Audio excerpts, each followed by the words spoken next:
Lalibela. 800 years ago, an Ethiopian king ordered a new capital for Christians. At 8,000 feet, on the central plateau of Ethiopia stand 11 churches, each carved from a single, gigantic, block of stone. No bricks, no mortar, no concrete, no lumber, just rock sculpted into architecture. The 11 rock-hewn churches of Lalibela are monolithic churches located in the western Ethiopian highlands near the town of Lalibela, named after the late 12th and early 13th century King Gevre Meskel or Lalibela of the Zagwe Dynasty, who commissioned the massive building project of 11 rock-hewn churches to recreate the holy city of Jerusalem in his own kingdom. The site remains in use by the Ethiopian Orthodox Christian Church to this day, and it remains an important place of pilgrimage for Ethiopian Orthodox worshippers. It took 24 years to build all the 11 rock-hewn churches. Lalibela is a town in the Amhara region of Ethiopia. It is a tourist site for its famous rock-cut monolithic churches. The whole of Lalibela is a large and important site for the antiquity, medieval, and post-medieval civilization of Ethiopia. To Christians, Lalibela is one of Ethiopia's holiest cities, and a center of pilgrimage. The churches are said to have been built during the Zagwe Dynasty, under the rule of King, although it is more likely that they evolved into their current form over the course of several phases of construction and alteration of pre-existing structures.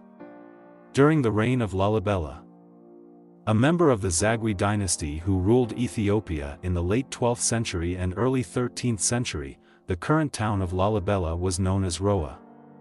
The Saint King was named because a swarm of bees is said to have surrounded him at his birth, which his mother took as a sign of his future reign as King of Ethiopia. The names of several places in the modern town and the general layout of the rock-cut churches themselves are said to mimic names and patterns observed by Lalibela during the time he spent as a youth in Jerusalem and the Holy Land. Lalibela, revered as a saint, is said to have visited Jerusalem and attempted to recreate a new Jerusalem as his capital in response to the taking of Old Jerusalem by Muslims in 1187. The king, Lalibela, is said to have traveled the 1,600 miles to Jerusalem. Legend has it, when he returned and Jerusalem fell to the Islamic conquest, Lalibela ordered a new home for Christianity. Each church was carved from a single piece of rock to symbolize spirituality and humility. The Christian faith inspired many features receiving biblical names. Even Lalibela's river is known as the River Jordan. Lalibela remained the capital of Ethiopia from the late 12th into the 13th century. At an altitude of around 2,480 meters, the archaeological site consists of 5 churches north of the town's River Jordan, 5 south of the river, and 1 independently located. The churches in each grouping are connected by a system of tunnels and trenches. Beit Georges, the 11th church, is connected to the others by trenches. The northern churches are Beit Medhain Elam, Beit Miriam, Beit Golgotha Michael, Beit Meskel, and Beit Dinagel. The southern churches are Beit Emmanuel, Beit Mercurius, Beit Abba Libanos, Beit Liam, and Beit Gabriel Rufel. The layout and names of the major buildings in Lalibela are widely accepted, especially by local clergy, to be a symbolic representation of Jerusalem. This has led some experts to date the current church construction to the years following the capture of Jerusalem in 1187 by the Muslim leader Saladin. Architecture: the rock-hewn churches at Lalibela are made through a subtractive processes in which space is created by removing material. Out of the 11 churches, 4 are freestanding, monolithic, and 7 share a wall with the mountain out of which they are carved. The churches are each unique, giving the site an architectural diversity that is evident by the human figures of bas-reliefs inside Bet Golgotha, and the colorful paintings of geometrical designs and biblical scenes in Bet Miriam. Moldings and string courses divide larger structural shapes into smaller sections in many of the churches. All 11 churches were the result of a process using the basic tools of hammers and chisels to excavate trenches surrounding the monolithic and semi-monolithic structures, as well as a system of tunnels which connected 2 separate groups of the churches with each other out of the scoriaceous basalt. The construction was done from top to bottom. The geology of the region partially determined the structure of the churches and their hydraulic systems. Igneous in nature, the rocky massif of the church complex is primarily composed of two kinds of volcanic basalt. The churches have been carved top-down from the sections of porous basaltic scoriae using chisels, axes, and other blades. Workers first traced the perimeter of the structure on the rock face, then isolated the main structure of the church. Finally, the inner mass was sculpted as the exterior was refined and ornamented. Unlike in built construction, where the last element constructed is at the top, this method of construction leaves the most recently hewn element at the bottom. To avoid flooding from underground rivers and water tables, the church builders excavated drainage canals and trenches. The roofs of the four freestanding monolithic churches slope at the same angle of the rocks from which they were carved, further promoting drainage. Additional hydraulic systems filled cisterns and baptismal pools, including the 3 pools in the courtyard of Beit Mariam. The churches of Lalibela are square or rectangular in form, with basilical or cruciform plans. Except where geological formations forced alterations, the churches follow the orthodox custom of placing a door at each of the western, northern, and southern sides. Steps and steep pedestals lead visitors upward into the churches, lifting them from the carved trenches and pathways. The doorways and window frames exhibit multiple typologies throughout the complex, including stelliform, ogival, cruciform, and axamite. Both the stelliform and axamite-style windows and doors are direct quotations from the architecture of the Axumite Empire, which reigned in present-day northern Ethiopia and Eritrea from the 1st through the 8th century. The circa 10th century Axumite architectural revival at Lalibela may have arisen to legitimate the rule of the Zagwe Dynasty kings by visually linking them to the formerly powerful empire. Rising from a stepped podium, the Church of Beit Emmanuel best exemplifies this sculpted version of Axumite architecture. All 4 facades are carved to resemble the empire's favored building technique of layering long horizontal beams with mortar and stones, which created a rhythmic alternation of recessed and projecting surfaces. The upper and lower windows and doors appear to be framed by the wooden beam heads typical of Axumite construction, while the central windows mimic the form of the monumental Axumite stele. The rug-covered floors of the churches are roughly hewn, and rise or fall in height to delineate different sacred zones. Bracketed pillars support flat ceilings, barrel vaults, and domes, while partially carved structural elements indicate abandoned construction sites. Semicircular arches dominate interior spaces, reflecting both Ethiopian architectural precedents and motifs common in manuscript illuminations. Many of the churches include friezes of blind or open Axumite-style windows in the upper choir area. While the majority of churches have only geometric ornamentation, Beit Golgotha Michael has bas-relief carvings of human figures on its interior walls, and Beit Mariam has an exterior frieze of horsemen, variously interpreted as saints or King Lalibela himself. Unique among the Lalibela churches, Beit Mariam retains vividly colored geometric and biblical scenes painted on shallowly carved walls, ceilings, and columns. Nearly all of the churches employ moldings and string courses to break their massive forms into smaller segments. A system of pathways links the churches and attendant ecclesiastical structures, including tombs, catacombs, and storerooms. Passing through this trench and tunnel system adds a physical dimension to the spiritual journey of moving between churches. Narrow pathways guide visitors into a single file, allowing them to symbolically descend into the earth and up into heaven as a group. 1. Beit Medhain Elam, House of the Savior of the World, home to the Lalibela Cross. It is reputedly the largest freestanding rock church in the world and has a beautiful architectural simplicity.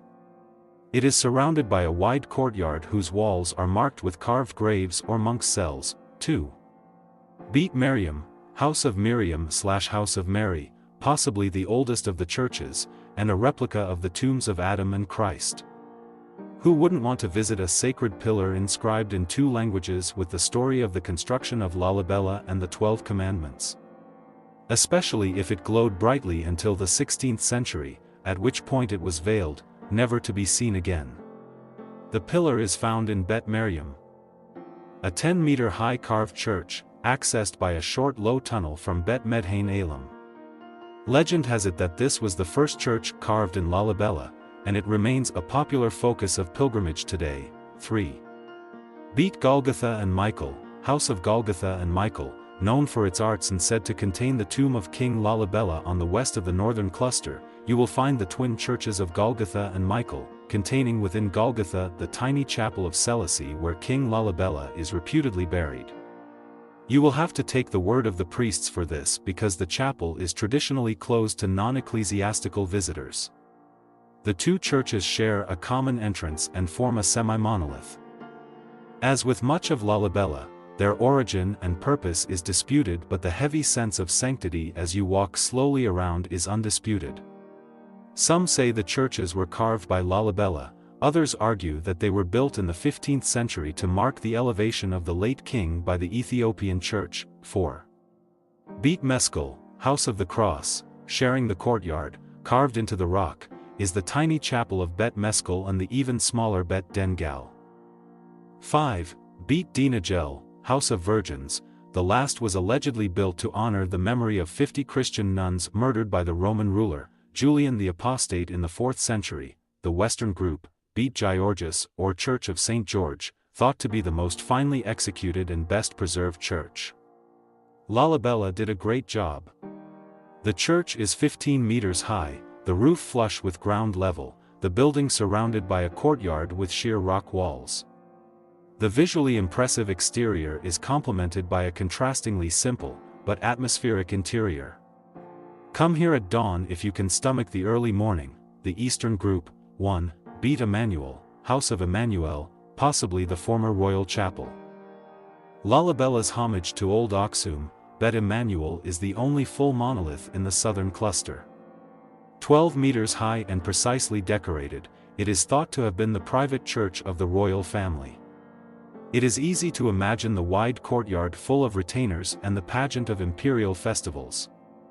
Now hermit cells have been carved into the soft rock, and in abandoned niches old bones can be clearly seen. Inside the church, there's a beautiful staircase to an upper gallery, although access is currently restricted. In the southwest corner of the church, a since-closed passage descends underground connecting to the Beit Mercurius church. 2. Beit Mercurius, House of St. Mercurius. This cave church is dedicated to Mercurius, a 3rd-century Coptic saint who was tortured and beheaded for his Christian beliefs by the Emperor Decius, going on to play a starring role in the death of the apostate Emperor Julian a century later. The church is dilapidated, with a rebuilt entrance and a faded interior, but its approach via a 35-meter unlit tunnel from Bet Gabriel Raphael is remarkable. Done without a torch, it is another of those tests of faith that Ethiopians specialize in and is said to mimic a passage through hell, emerging into the light of the church. 3. Beit Abba Libanos, House of Abba Libanos, built around a cave in a vertical rock face. The roof is still connected to the original rock, while the tunnels separate the sides and back. Legend credits Mesekal Khyber, Lalibela's wife, with the construction. 4. Beit Gabriel Rufel, possibly a former royal palace, linked to a holy bakery. The church as a spiritual fortress is a well-known concept, but combining the two is rare. As the Aksumite Empire collapsed in the political turbulence of the 7th and 8th centuries, it is thought that Bet Gabriel could have been a fortified palace for Lalibela. The high walls and excavated trench, which fills with water in the rain, create an impressive approach, while the interior is relatively simple and suitably mysterious. 5. Beit Liam, Bethlehem, House of Bread. A 50-meter tunnel links Libanos to the smaller Bet Liam, more of a monastic cell than a church, but it doesn't take much to imagine a king enjoying its privacy in moments of prayer. Farther afield, lie the monastery of Ashtan Mariam and Yemrahana Christos Church, possibly 11th century, built in the Aksumite fashion, but within a cave. There is some controversy as to when some of the churches were constructed. David Buxton established the generally accepted chronology, noting that 2 of them follow, with great fidelity of detail, the tradition represented by Deborah Damo as modified at Yemrahana Christos. Since the time spent to carve these structures from the living rock must have taken longer than the few decades of King Lalibela's reign, Buxton assumes that the work extended into the 14th century. However, David Phillipson, professor of African archaeology at University of Cambridge, has proposed that the churches of Mercurios, Gabriel Ruffel, and Danegel were initially carved out of the rock half a millennium earlier. As fortifications or other palace structures in the waning days of the Kingdom of Aksum, and that Lalibela's name simply came to be associated with them after his death. On the other hand, local historian Getachew Mekonnen credits Lalibela, Lalibela's queen, with having one of the rock-hewn churches, Beit Abulabanos, built as a memorial for her husband after his death, contrary to claims made by pseudo-archaeologist writers like Graham Hancock. Buxton states the great rock-hewn churches of Lalibela were not built with the help of the Knights Templar, asserting abundant evidence exists to show that they were produced solely by medieval Ethiopian civilization. For example, while Buxton notes the existence of a tradition that Abyssinians invoked the aid of foreigners to construct these monolithic churches, and admits that there are clearly signs of Coptic influence in some decorative details, hardly surprising given the theological, ecclesiastical, and cultural links between the Orthodox Tewahedo and Coptic Orthodox churches, he is adamant about the native origins of these creations, but the significant fact remains that the rock churches continue to follow the style of the local built-up prototypes, which themselves retain clear evidence of their basically Aksumite origin. The churches are arranged in two main groups, connected by subterranean passageways.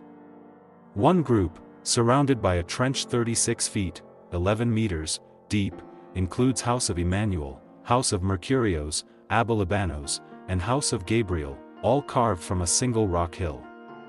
House of Medhain Elam, Savior of the World, is the largest church, 109 feet, 33 meters, long, 77 feet, 23 meters, wide, and 35 feet, 10 meters, deep.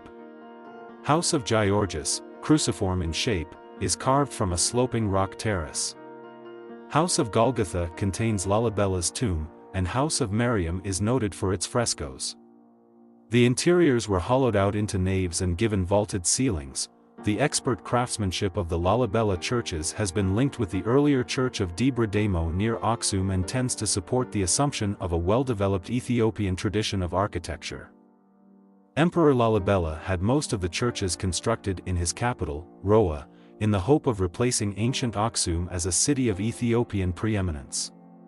Restoration work in the 20th century indicated that some of the churches may have been used originally as fortifications and royal residences. The churches attract thousands of pilgrims during the major holy day celebrations and are tended by priests of the Ethiopian Orthodox Tewahedo Church. The town also serves as a market center for the Amhara people. The churches are also a significant engineering feat, given that they are all associated with water, which fills the wells next to many of the churches, exploiting an artesian geological system that brings the water up to the top of the mountain ridge on which the city rests. Even beyond another millennia, we're not likely to know with certainty the answer to why. Why attempt what must have seemed impossible? No answer was apparent until we chipped away at what we saw Christmas Day. In the Old Testament, Isaiah advises those who seek God to look to the rock from which you were cut and the quarry from which you were hewn. Whoever cut this rock, angels or man, understood that, in the presence of a miracle, faith is never washed away. Centuries after its construction, Lalibela remains home to a large community of Ethiopian Orthodox priests and nuns. Since the 12th century, the city has been a continued site of religious practice and popular pilgrimage. Gatherings of pilgrims are especially large on major feast days and on Orthodox Christmas, Jenna, held on January 7th in the Gregorian calendar. The focus of multiple conservation and restoration efforts since the 1960s. The Lalibela churches were inscribed as a UNESCO World Heritage Site in 1978. Improved transportation to the site has increased the number of tourists and pilgrims visiting each year, making continued preservation and study efforts a high priority. The first European known to see these churches was the Portuguese explorer Pero de Covilhã, 1460 to 1526. A Portuguese priest, Francisco Alvarez, 1465 to 1540, accompanied the Portuguese ambassador on a visit to Dawit II in the 1520s. Alvarez described the unique church structures as follows: "I weary of writing more about these buildings, because it seems to me that I shall not be believed if I write more. I swear by God, in whose power I am, that all I have written is the truth." Although Ramusso included the plans of several of these churches in his 1550 printing of Alvarez's book, it is unknown who provided him with the drawings. The next reported European visitor to Lalibela was Miguel de Castanhoso, who was a soldier under Cristovo da Gama and left Ethiopia in 1544.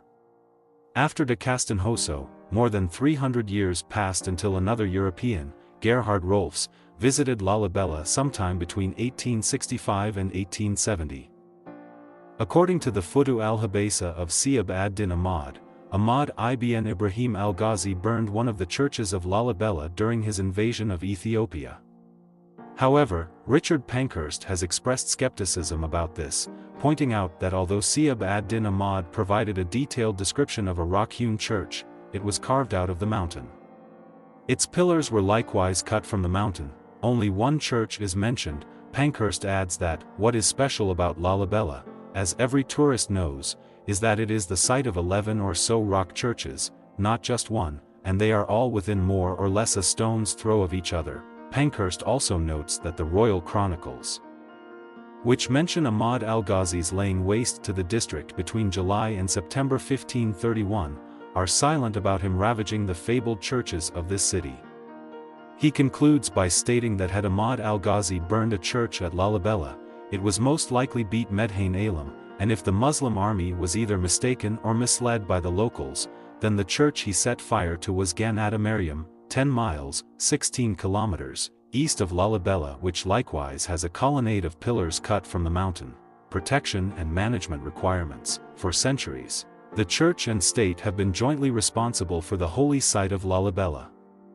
Home to a large community of priests and monks, it is a living site which draws many pilgrims to celebrate the great feasts of the Ethiopian Christian calendar. This active and energetic perspective is central to the management of the site. No special legal framework is provided to protect the rock-hewn churches except the General Law, Proclamation No. 209/2000, which has also established the institution in charge, the Authority for Research and Conservation of Cultural Heritage. With the Ethiopian Church as a partner, the ARCCH has a representative in Lalibela, but a principal difficulty has been the harmonization of the different projects and effective coordination between the partners. The property is administered under the Regional and the Lasta District Culture and Tourism Office. To prevent the property from the impact of development, a draft proclamation has been prepared, but this is not yet ratified. A management plan has not yet been established.